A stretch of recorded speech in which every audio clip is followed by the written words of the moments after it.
Transcription number 255. Get ready. Start.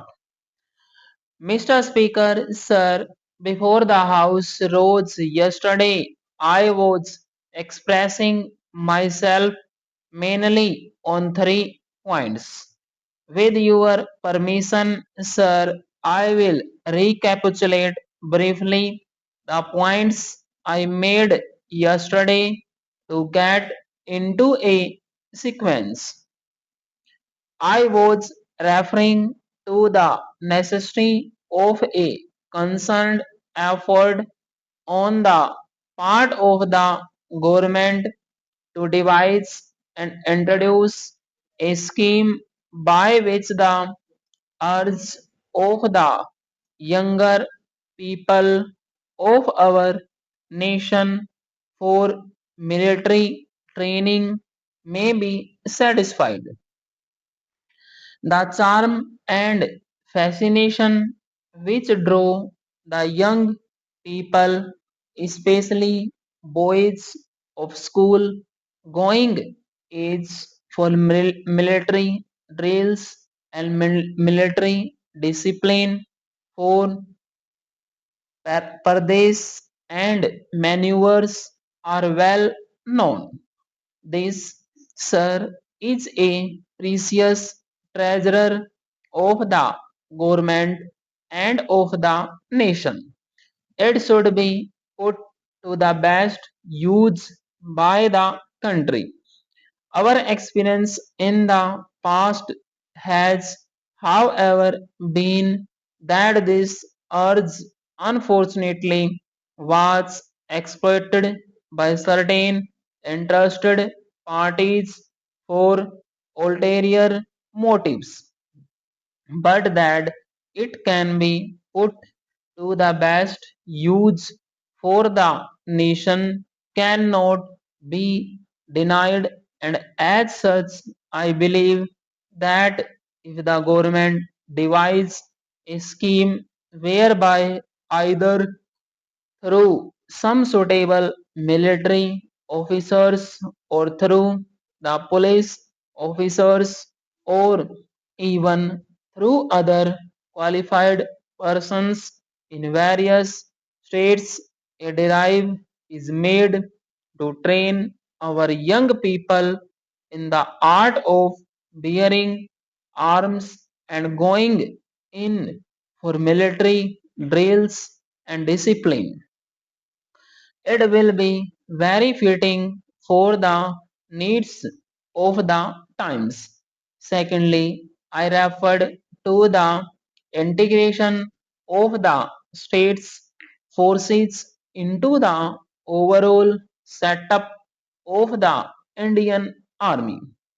After the accomplishment of the marvelous and almost impossible task of integration of as many as 562 princely states into the various provinces or into states unions, it is only to be expected that the states forces which are scattered over all these states should be incorporated into the bigger unit of the Indian Army.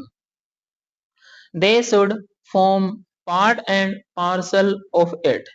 As such, it is only proper that there should have been some provision in the defense budget for that purpose so that a beginning could have been made in this direction.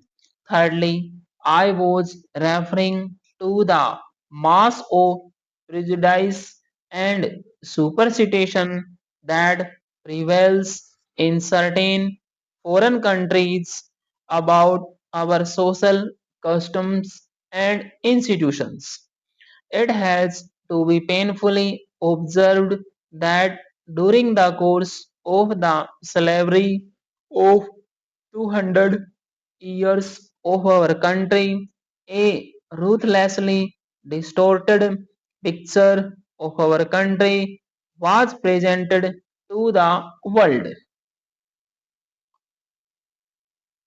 Therefore, it is only proper that all the harm and damage that has been done to our reputation by notorious writers should be undone now, and a concerned effort should be made that all the prejudice that exists in foreign countries about our manners and social customs, about our culture and civilization should be removed. It would be not only in the best interest of our nation and country and in keeping with our preced- precedents that it would also pave the way for international peace, amity, and goodwill. In this connection, I would suggest that the education department should publish literature and do propaganda in order to remove all these various whims, fancies, and superstitions that reign supreme today in foreign countries about us. Coming to another aspect of the function of publicity and information on the part of our government, I would like to refer to publicity within our own country.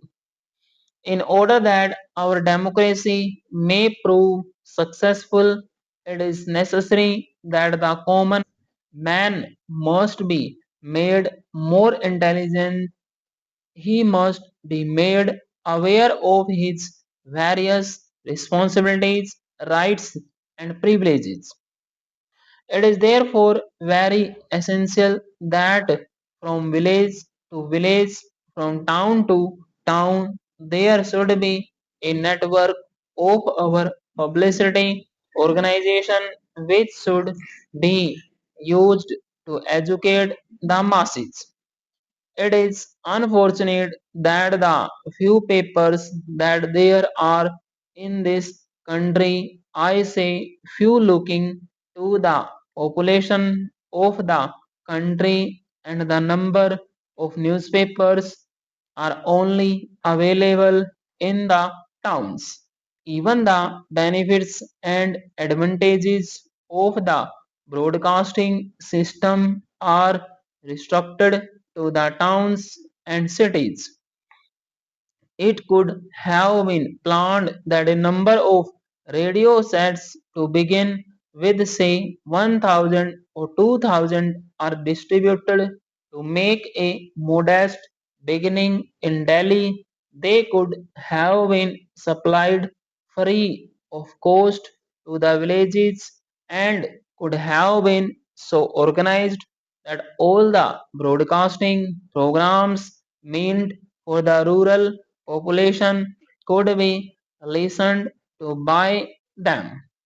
I understand that some steps have been taken in this direction, but it is only proper that if out of every four men in the United States or in the United Kingdom, one possesses a radio or a motor car, it is necessary that in at least every village in our country there should be a radio set. This bill particularly applies to drugs and food industries. Let us examine the present position regarding the chemical and pharmaceutical industry. 30 years ago, the pharmaceutical industry was merely doing processing, but there has been a considerable development in this regard. In 1980, the production came to rupees 500 crores. Stop.